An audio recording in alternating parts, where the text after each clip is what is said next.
Oh, Canada. For the first time in our country's history, the men's soccer team has won the knockout round game at the FIFA World Cup and will advance to the round of 16. Good evening.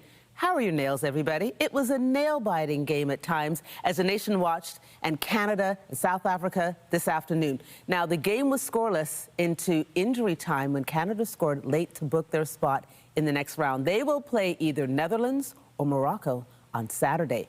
CP24's Phil Perkins joins us live now from FanFest. He probably can't hear me because of all the noise, where he watched the game with thousands of Canada supporters. Phil, what was it like?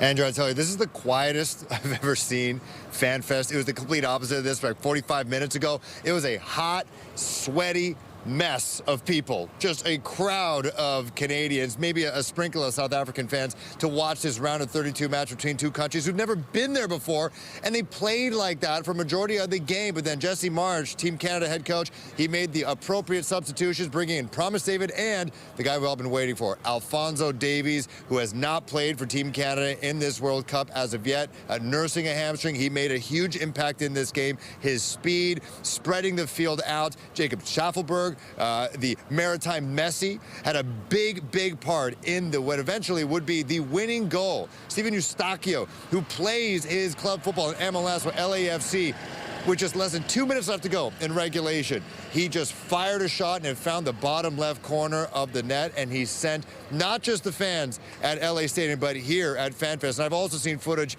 in Vancouver as well. People going absolutely ballistic. Everyone was on pins and needles throughout the match until that moment, because in less than 2 minutes to go, 5 minutes of injury time, people just counting down, and it was a party here. Here's what some people had to say after Eustachio made that historic goal to send Canada into the round of 16. We are winning the World Cup. It's uncontestable. It's coming home, not to England, to Canada! I was praying at the end, and finally, up above, he listened to me and we made it. You know what? Canadian soccer has come such a long way. I played growing up my whole life. A lot of politics involved. I think that's gone now. I think we're focused on winning. It's pretty unreal to see the trademark that they just created in this soccer universe, and I'm excited to see what's going forward. It was tense. It was a tense game, but I'm happy we won. Canada! All right, Canada now on a historic run, the round of 16, and it's going to get exponentially more difficult. They're going to be facing either the Netherlands or Morocco, and they're playing tomorrow in Monterrey. Jesse Marsch telling TSN's Matthew Shinetti that he is not resting. He is getting on the Team Canada jet, going to Monterrey to scout both of those countries so they can throw everything at this squad. We saw Alphonso Davies get a run in. Promise Davis got a run. Of course, Steven Eustachio, the leader of this team, the game-winning goal. They're hopefully firing on all cylinders when they face either of those countries on July 4th, a week from, well, just a couple weeks from today, in Houston, Texas. History continues to be made by this Canada squad in a World Cup that they are hosting, and they're playing like hosts. Send it back to you.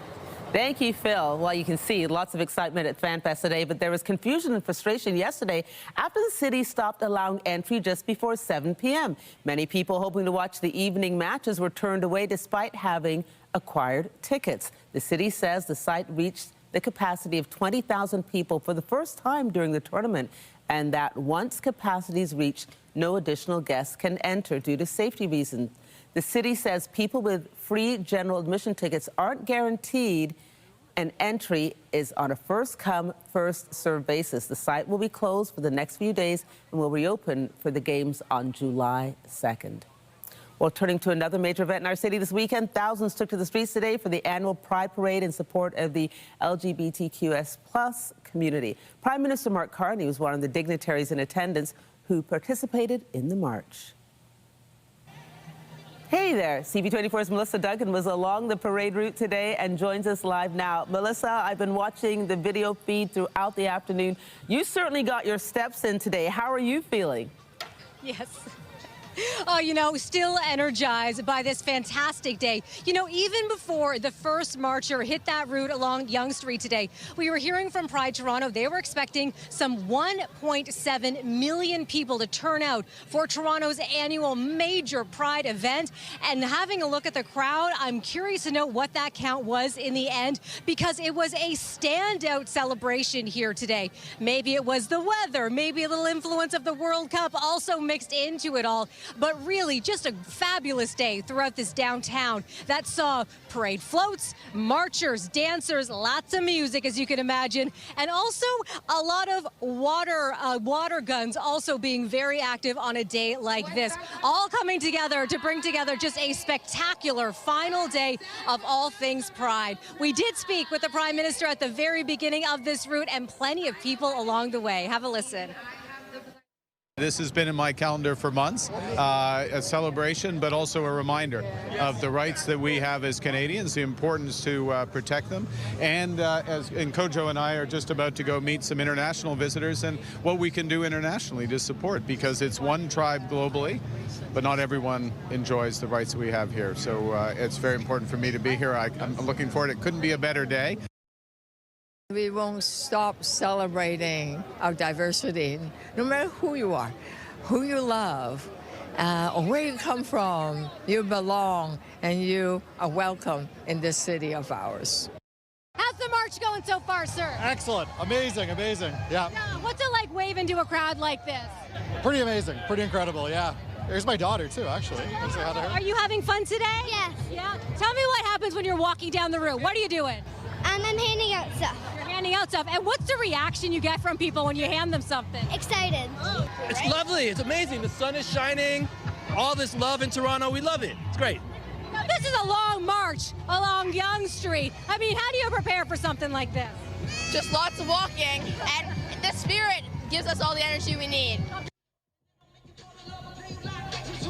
We walked that whole parade route, bringing us all the way down Yonge Street to where we are right now, Nathan Phillips Square. This is the Pride Toronto closing night party. We're seeing a DJ on the stage right now, performers about to also walk up on that stage as the crowd is expected to build as they say goodbye to yet another Pride Toronto.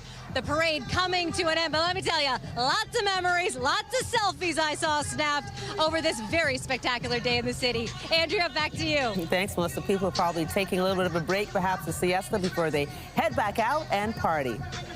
Well, still ahead on CTV News this hour, we'll return to our coverage of the FIFA World Cup, including details on the knockout match set to take place in our city on Thursday. That story a little later in the newscast.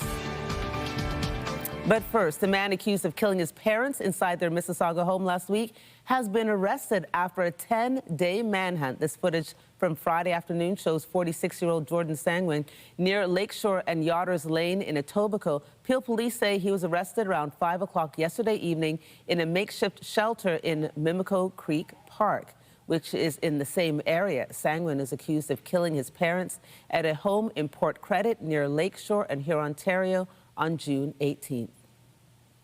Over the last 10 days, you've allowed us into your homes to review and download video surveillance in hopes of not only locating Jordan, but also collecting evidence. In total, we've received 25 tips throughout the last 10 days in both Peel and Toronto on possible sightings of Jordan. Sangwin has now been charged with 2 counts of first-degree murder in connection with the deaths of his parents, 70-year-old Carol Sangwin and 71-year-old Garwood Sangwin. A passenger is dead and 5 other people have been injured following a 2-vehicle collision in Brampton late last night. This is a look at one of the damaged vehicles, which ended up on the front lawn of a home near McVean and Countryside Drives. 2 vehicles collided in the intersection around 10:45 last night. Peel police say a passenger in one of the vehicles died at the scene. There were 4 people in the other vehicle. 2 of them have life-threatening injuries. When police arrived on scene, they located 2 vehicles. One was in the intersection. The other one had veered off the road and onto the front lawn of the home that is in front of me. At this time, it does appear that one of the vehicles was traveling southbound on McVean Drive. The second vehicle was traveling eastbound on Countryside Road. It is early on in the investigation, but it does appear that one of the vehicles did go through a red light. Police do not think alcohol was a factor in the crash and continue to appeal for witnesses. This is the second deadly crash in Brampton in less than 24 hours after a 21-year-old motorcyclist was killed in the early hours of Saturday morning. Also in Brampton, 3 people were injured after a 4-vehicle pileup on Steeles this morning. It happened near the northbound Highway 410 on-ramp just before 1. 3 people were taken to hospital with non-life-threatening injuries. The cause of that crash remains under investigation. There's been no word on any possible charges.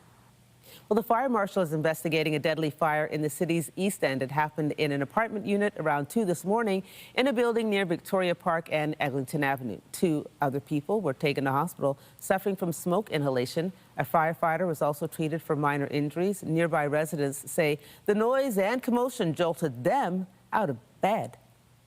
Well, I heard the fire alarm go off at 2 a.m. and then about 15 minutes later, all the hell broke loose. Fire trucks came, ambulances. Oh, what a mess it was. It was very bad. It was too much smoke. Whole building was smoky. I couldn't breathe. I wanted to go to the mosque. I couldn't go. Elevator was not working. I have to come back. And still I'm having problem. Too much problem. The age and gender of the person killed in the fire hasn't been released. Investigators continue to look into the cause of the blaze.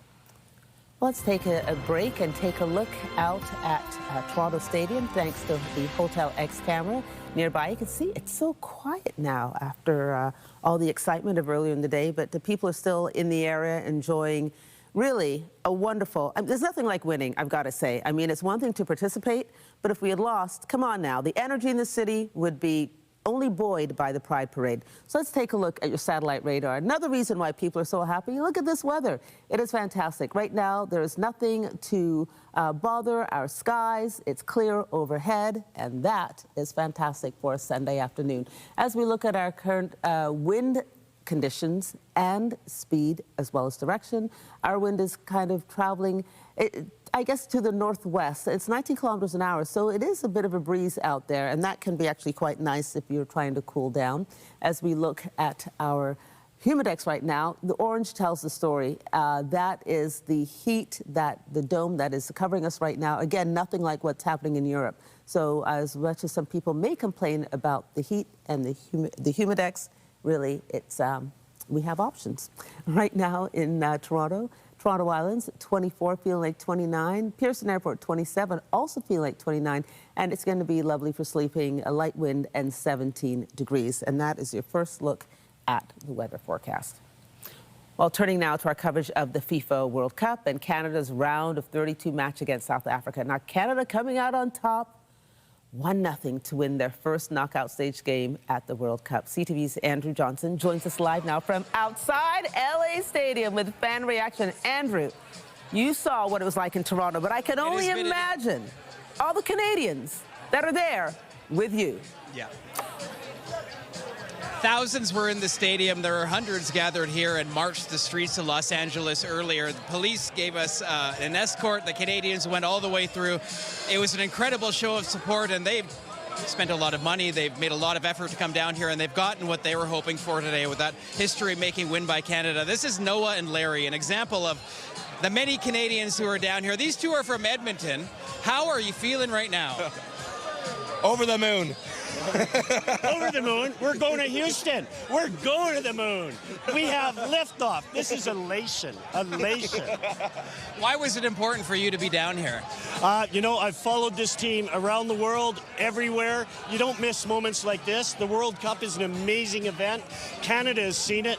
Here's seen it. Everywhere has been there. You have to be at an event like this. What was the journey down like?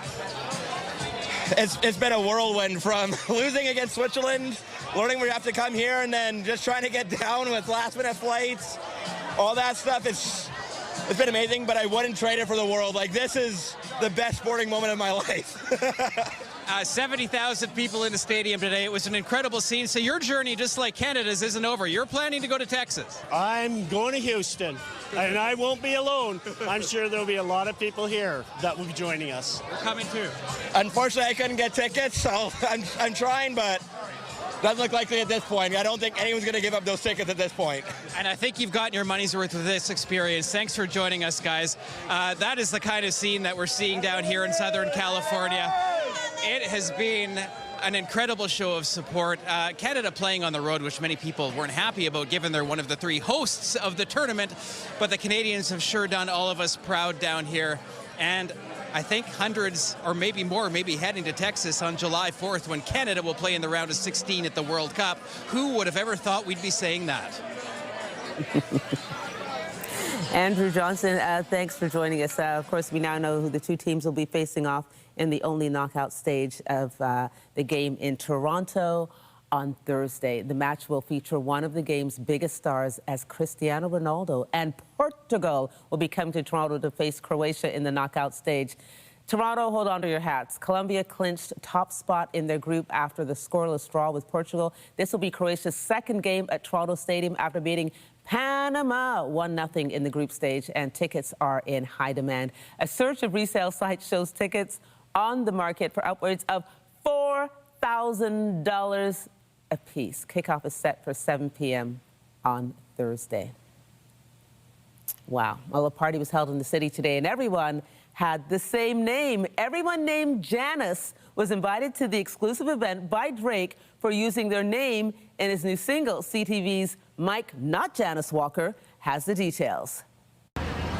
A massive lineup, hundreds of women hoping to get into an exclusive party for one thing they all have in common. What's your name? Janice. I'm Janice. My name is Janice. Janice! The event at the Cactus Club, a formal apology to the Janices of Toronto from rapper Drake for using their name in his hit single that doesn't have any kind words for someone named Janice and repeatedly tells them to shut up. For me to hear my name in a song like that, and it's in such a derogatory term, I was just like, come on, Drake, you can do better. We don't deserve this. In order to attend the event organized by Drake's team, guests had to RSVP and show government ID to prove their legal first name is Janice. Why did you want to be here? To meet all the other Janices, to support the song. It's so cool. Drake invited all of us to say I'm sorry, so we're all here, and hopefully he'll be here to apologize in person. Many surprisingly received an invite on social media, like Janice, who took the train from London. I think that we are all also surprised the age demographic here. I'm 40. Everybody keeps saying, oh, this is going to be a 65-plus party. And if you look around, it is not. This follows a series of publicity stunts by Drake promoting the release of 3 new albums.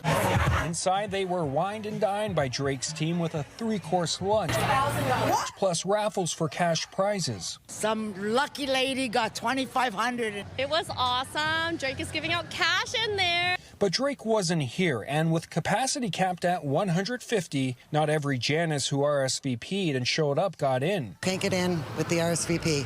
Why is that? We're not on the list. Some seeking another apology from Drake. I drove all the way from Bowmanville, and I'm here. Do your thing. You're Drake. You swear at us you're trying to make it right, but it's actually even worse right now. While others admit there is a consolation prize. It was so fun meeting so many other Janices. Those who did get in say it's apology is accepted. Janice apology parties also held in New York, LA, Miami, and Houston. Mike Walker, CTV News. Political debate is heating up over a government proposal to buy up unsold condos in British Columbia for affordable housing. CTV's Jeremy Sharon has the details. It's a move the Carney government insists is about supporting Canadians, not distressed developers. We don't care about the developer. We care about the person, the family that can potentially move into the home. But a plan to buy and convert 2,200 unsold condos in British Columbia into affordable rent-to-own units is coming under fire. We need a full investigation into the Carney condo bailout. In a new letter to the House of Commons Ethics Committee, Conservative leader Pierre Poilievre is calling for an urgent meeting to investigate what he calls a plan to bail out developers, bankers, and investors. Speaking with CTV News Sunday, Poilievre says Carney is protecting developers from losses. Who asked for this? Who lobbied for this? And who is benefiting from putting these condo losses on the backs of hardworking taxpayers struggling to make ends meet. When asked last week, Carney said no developer asked for this from him directly. The Prime Minister stressed there is no specific transaction on the table yet. Few details have been shared about the actual plan. I don't think we've done, self-included, a particularly good job of rolling this out and explaining exactly what it is. I think this is smart politics for Pierre Poilievre because I do think this file has been badly miscommunicated. Poilievre argues Carney's plan would only drive housing prices up. The solution is obvious.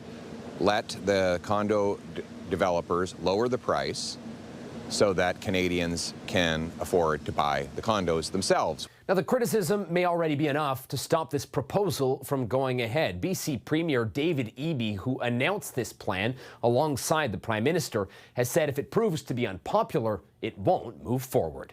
Jeremy Sherrill, CTV News, Ottawa.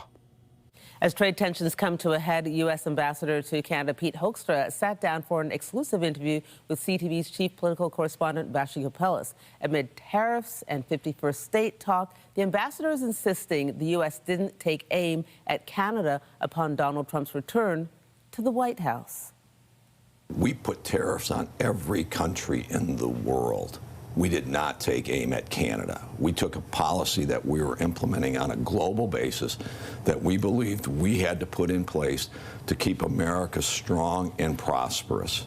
So, you know, there were only two countries that responded in a strongly negative way. Okay?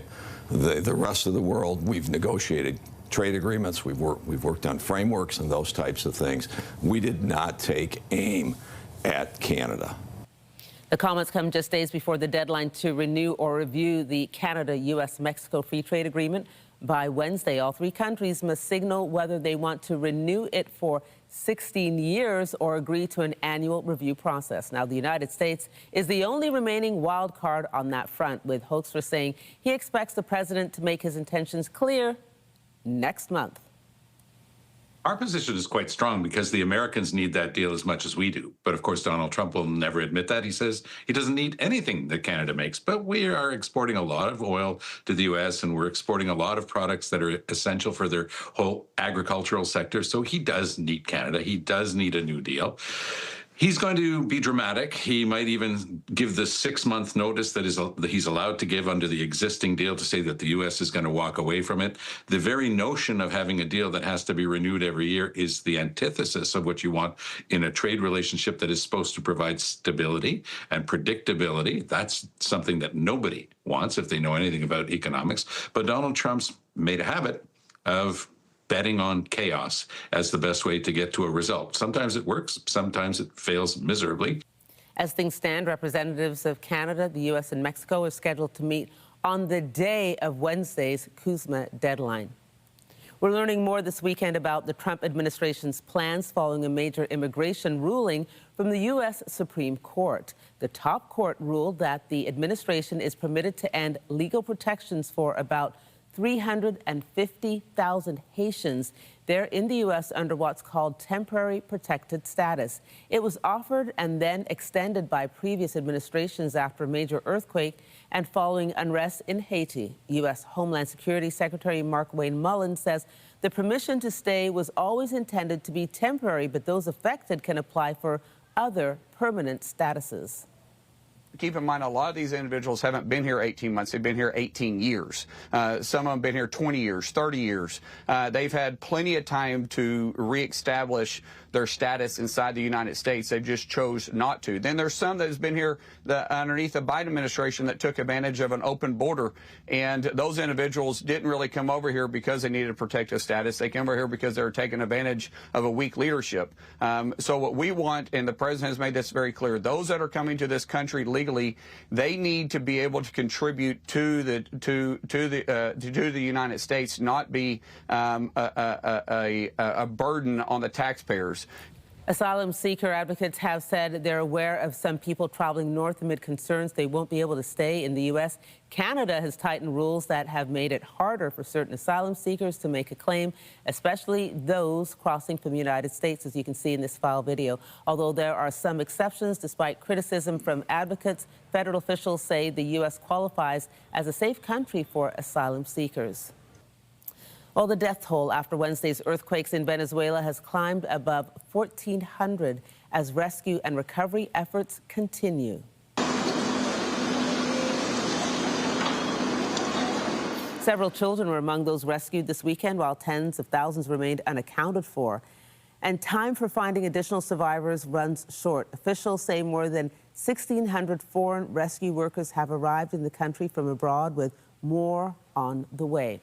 There may have been a few glimmers of hope amid the devastation. Rescue crews pulled a 9-month-old baby from the rubble along with his mother. Both survived with only minor injuries, but thousands are still missing as civilians continue to help lead search efforts.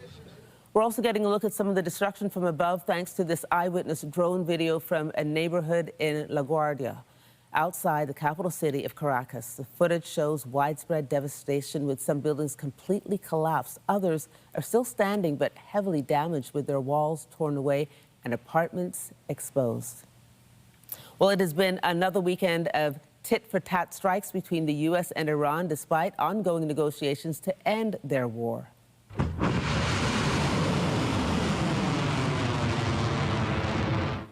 Iran State TV broadcasted video which it says shows joint missile and drone operations targeting U.S. military sites in Kuwait and Bahrain.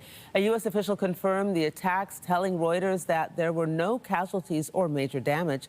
Sirens sounded in Kuwait City early this morning after both Kuwait and Bahrain said they were struck by incoming drone and missile fire from Iran. خب دشمن به هر حال همونطوری که ما قبلا هم پیش بینی کردیم. An IRG spokesperson accused the U.S. of breaking its commitment and said there could be a halt to diplomatic processes. This morning's strikes came in response to the latest attacks from the United States. U.S. Central Command released a video it claims shows strikes on Iranian military targets near the Strait of Hormuz. The U.S. has accused Tehran of violating the ceasefire with its own strike on a cargo ship there a few days ago. President Trump taking to social media late yesterday saying, quote, there may come a point when we are no longer able to be reasonable and will be forced to militarily complete the job that we started. And he says, if that happens, the Islamic Republic of Iran will no longer exist. Now, there simply is no trust that Iran has for the United States right now. And I think that is becoming increasingly clear. And also, President Donald Trump's continued threats of ending the existence of Iran simply aren't going over well in Tehran. And also, we just saw recently the Iran Supreme Leader calling for war crimes brought against both U.S. and Israeli leadership. So all of this is playing, which is making it very difficult to actually get to a full-scale agreement. But Iran can certainly play this for more time. They believe that Democrats will ultimately take control of Congress, which will actually make for greater negotiations. And they believe that it will be Congress that will be a viable check on the president. In addition to that, because they control that massive waterway, we know that oil shipments and oil reserves for many nations are running dangerously low. And so they believe that is an additional amount of leverage that they have in these negotiations that Trump will ultimately have to adhere to.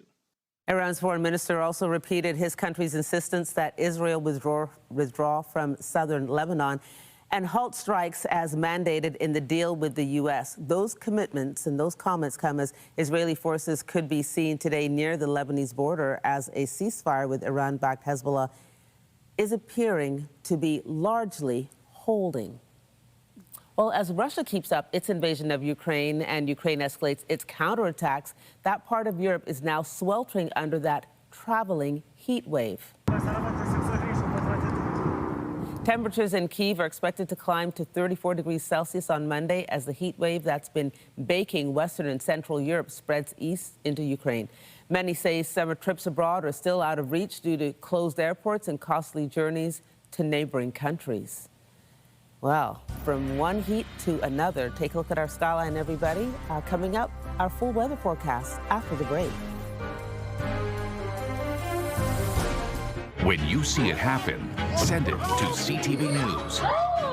Text 10400 from your screen to ours. Text 10400. Welcome back, everybody. I just want to take the time to say a lot of people work on these shows, and they're working really hard during Pride and FIFA and everything that's going on. And so for those of you who noticed that I had a tag on my jacket, it's because I'm buying lots of red and white these days, and I forgot to take the tag off. So, Heather, thank you. And to the crew, keep up the good work. We're almost through. Only a few more weeks of FIFA, and then we'll be back to normal. Okay, folks, lots to do in the GTA this summer, including in Mississauga, where the first ever Taco Fest is having its debut. Hundreds of food lovers flooded the waterfront at Port Credit Memorial Park to kick off the weekend with over 150 varieties of tacos from the GTA's top chefs. The two-day fiesta also features craft cocktails, live mariachi bands, and, of course, salsa dancing. Yeah, the tacos are pretty eclectic here. You know, we've got anything from your classic birria taco to, you know, a little bit of a different take with some Indian fusion butter chicken birria tacos. We're really, you know, trying to explore different mediums and different methods to, you know, putting together Mexican cuisine and really trying to make something here for everyone to enjoy. You still have a couple of hours to get down there to enjoy some tacos. The event wraps up at 9 p.m. Well, everybody, from one weather shot to another, looking at the city of Toronto, Queens Quay, the waterfront there, and really a lovely afternoon and a lovely day today. Let's take a look at your humidex right now, and that seems to be the story. It's feeling like 29, even though it is 6:34. Kingston is feeling like 30. Windsor, that's the hot spot, feeling like 34 degrees with the humidex. As we move on, wrong clicker, we look at our evening patio forecast. If you want to head out and enjoy a beverage of a sociable nature, 7 p.m. it'll be 25 degrees. The humidex is still just, it's wavering. It's getting a little less there, only 26 degrees. The wind's coming from the east at 10 kilometers an hour. By 9 p.m., 23 degrees. It's going to be a clear night. And at 11, still quite warm at 22 degrees. As we look at our lows this evening, it's going to be 17, so just 1 degree above normal in Toronto, and pretty consistent throughout the region. As we look at our wake up tomorrow, if you're going for a run, bright and early when it's cool, 17 degrees at 5 a.m. Sun's up well before 7, but you can see it's going to be 19 degrees, sunny with a light wind, and then the wind is going to be a little stronger from the southeast, 10 kilometers an hour at 9 a.m., and it'll be 22 degrees at that point. As you can see to the left, we have got to the east, to the south, we've got a heat warning, we've got a weather alert there. It's going to feel like 40 degrees with the humidex. And so that, if you're going to be in that area, that's what you need to be aware of. And it will be kind of moving towards us later on in the week. As we look at our highs for tomorrow, it's going to be a hot one, 34 degrees. A lot of people are getting a very long weekend, so they'll be out enjoying it. And it's going to be great throughout the region if you're staying at home, going to a cottage, or if you are going to one of the local pools. Take a quick look at the week ahead, everybody. We've got a chance for showers on Tuesday, Wednesday, Thursday, Friday. That wasn't there yesterday. Canada Day on Wednesday. Wear your red and white, wave the flag, and enjoy all the week ahead, everybody. Let's see if the Blue Jays are enjoying the week this day today. The Blue Jays are looking to avoid being swept in their series finale against the Texas Rangers this afternoon. Well, it might be this. Lucas, deep right field, and it's gone. Nathan Lucas gave Jays fans at the Rogers Center hope in the 8th inning, hitting a 2-run shot to tie the game up. But you know there's going to be a but. However, Texas took the lead in the 9th inning off a wild pitch from closer Louis Varland.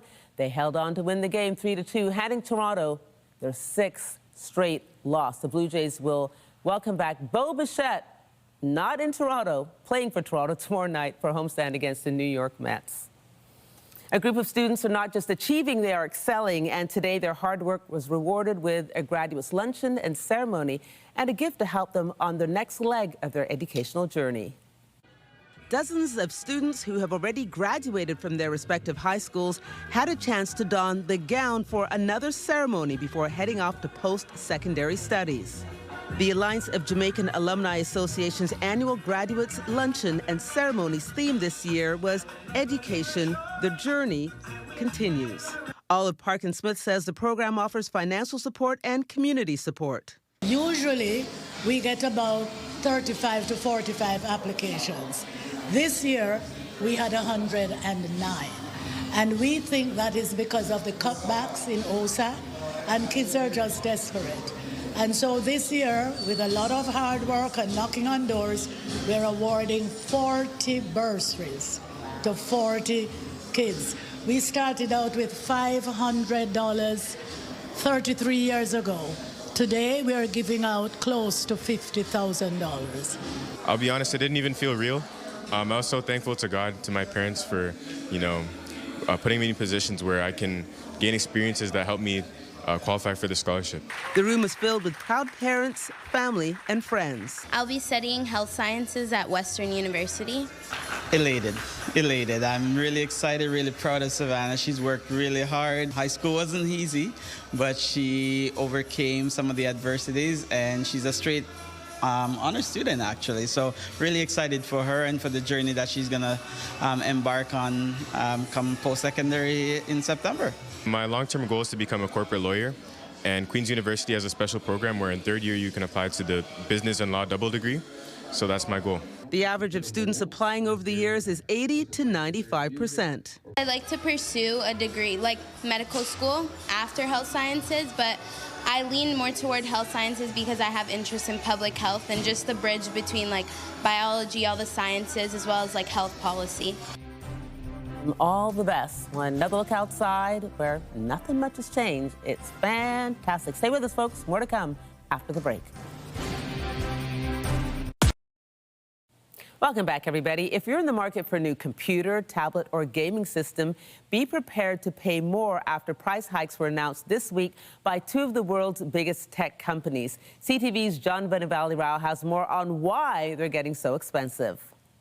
Apple has raised their prices. Online, there's been plenty of outrage. Dog, look at these price jumps. With some consumers left speechless by what's being dubbed chipflation. We expected price increases. We didn't expect them to be this significant. Both tech giants Apple and Microsoft are putting the blame on a soaring demand for memory chips, driving Apple to hike prices on devices like a MacBook Pro, which is suddenly up $400 to $2,800 Canadian, and an iPad Air up $200 to nearly $1,000, a 25% jump. Apple have increased their prices quite substantially, actually. While Microsoft saying the cost of an Xbox is going up as much as $150 on August 1st. Xbox, no! Xbox memory chips are in short supply because of the massive build-out of artificial intelligence data centers, which are gobbling up both memory and storage. It's the same memory that goes into your laptop. That same memory is the same thing that goes into data centers. So everybody is racing to build these data centers, and that's what's eating up all of the world's chips by the truckload. The major companies that produce the chips are struggling to keep up.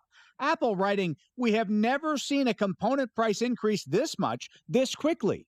And in a statement, Microsoft says, unfortunately, console storage and memory prices have increased by more than 2.5 times, and we expect another doubling by the fall of 2027. Many companies have already announced increases in prices. Apple was the last one standing. Earlier this year, Sony raised the price of some PS5 models by around 150 Canadian, and Nintendo says its Switch 2 gaming systems will go up $50 as of September 1st. As for Apple's flagship product, the iPhone, it was spared a price hike. But analysts say when the iPhone 18 is unveiled this fall, expect the component crunch to show up in its price.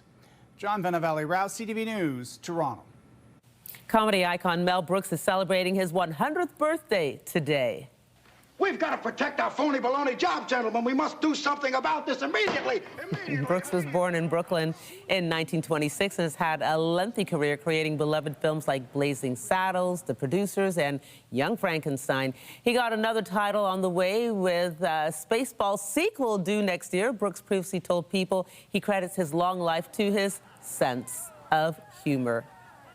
And it was another winning weekend at the box office for the latest Toy Story movie. Bonnie needs help from someone at least from the same century. So long, toys. The fifth entry into the Disney Pixar franchise made another $70 million U.S. across North America, closing in on $300 million since its debut. Supergirl opened in second place as expected, but ticket sales were well below earlier projections at only $38 million. And Obsession continues to have a hold on moviegoers, scoring third place with $9.8 million. A Pickering High School student is bringing home gold from a national competition. CTV's Carol Charles introduces us to the teen taking the photography world by storm. It's been an exciting couple of weeks for Pickering High School student Ethan Gung.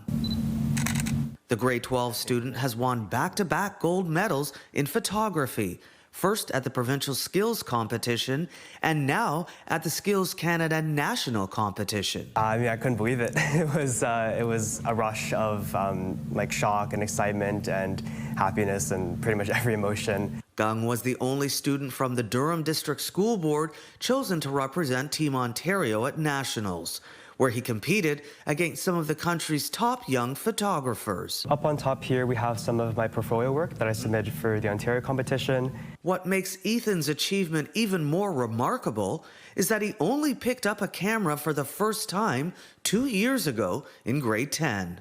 I remember picking up my first camera and being very, very confused by all the buttons and settings and everything that went on with the camera. Without ever taking a formal photography course, Ethan taught himself through trial and error, shooting everything from landscapes and city streets to everyday moments. Just being able to capture emotions, capture light and different compositions and improve my craft has been really fulfilling. Ethan says competing on the national stage was an incredible experience and a chance to showcase the skills he has worked hard to develop in a relatively short time. I really like to play around with his light and being able to find angles that accentuate the beauty of light and shadows. His success didn't happen alone.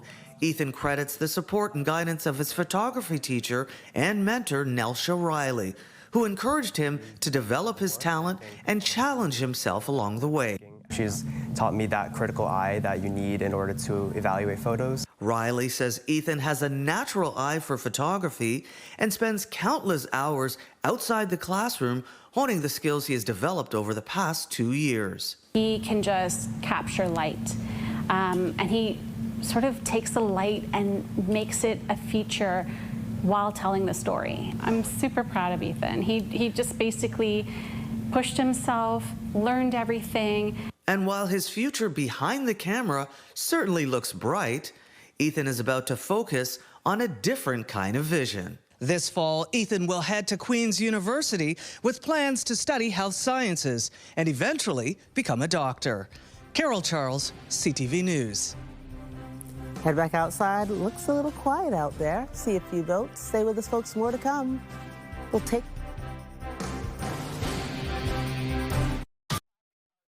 Finally tonight, a couple in BC in their 80s has committed to never stop moving their love story forward, even after life threw them some bumps in the road. CTV's Adam Sawatsky has their story. Yeah. Donna and George Muskel still act like the teenagers they were when they first met. We love each other. She was 16 and he was 17. I made a real good choice when I was 17, I'll tell you. Before making an even better choice to get married and make a commitment they've kept for 66 years. We always said we would never go to sleep on an argument, and we never did. Sometimes we were up just about all night long. But we would not go to sleep without saying we love you. But now in their 80s, Donna and George recently faced a challenge they weren't sure how to resolve. Yeah, it was a real nightmare, to be honest with you. They experienced a series of health challenges that forced them to sell their home and wonder how they could possibly move forward together. Felt terrible. I wanted to do it, but I can't. But then Donna and George discovered the most unexpected thing they can do. I can't walk, but I can pedal.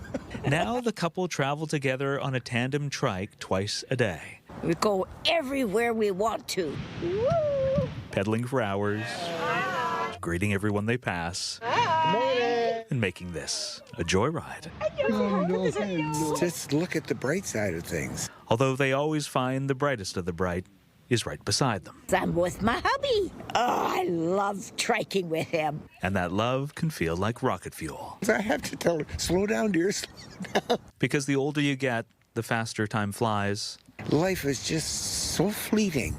Enjoy it. Enjoy the moment. And after embarking on the ride of a lifetime, these high school sweethearts are committed to never stop moving their love story forward. Adam Sawatsky, CTV News. To Nathan Phillips Square, where there's lots going on. Pride festivities will be going on the stage there, as well as you can see people enjoying that soccer pitch, I guess you call it. Yeah, it's a soccer pitch there over the pool. Let's take a look at your Humidex right now. The temperature right now, 29, still a hot one out there.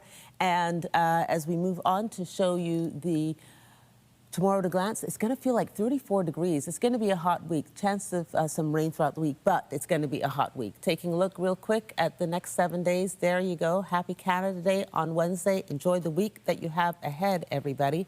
And be sure to join us tonight at CTV National News, followed by our next local newscast at 11:30. We're on camera. In the meantime, our coverage continues anytime on CP24 and online at ctvnewstoronto.ca. For all the hardworking people in front of and behind the camera, have a good night. I'm Andrea Case.